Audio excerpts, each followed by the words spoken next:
Hello guys, tingnan nyo itong bougainvillea na ito, no? Marami naman siyang dahon. Pero walang bulaklak.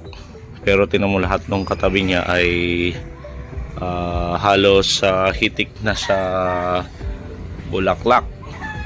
Siya lang talaga dito sa linya na ito yung walang bulaklak. Pero ang dami naman niyang dahon.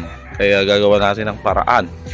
Ibig sabihin, may kailangan tayong gawin yun ng paraan. So, tatanggalin natin yung mga ibang mga dahon niya.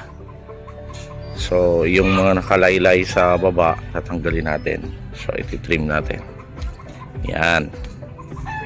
Ito. Yan. Ito siguro para malinis yung, kailangan malinis din yung kanyang puno eh. So, yan. Ano naman diyang tubo. Ito rin tanggalin natin. So ito pang mga nasa baba na ito tanggalin natin kasi meron naman siyang pataas eh. Yung mga vertical branches lang yung iiwan natin. Yan, titignan niya natin ito. So meron siya dito pataas, kaya dito natin puputulin sa may pababa. Yun. So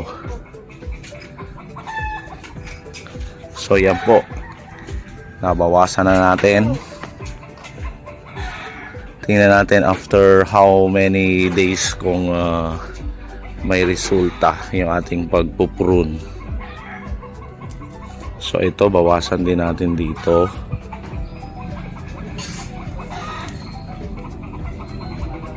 Yun. So yan po. Sana after ilang araw ay matulad na siya dito.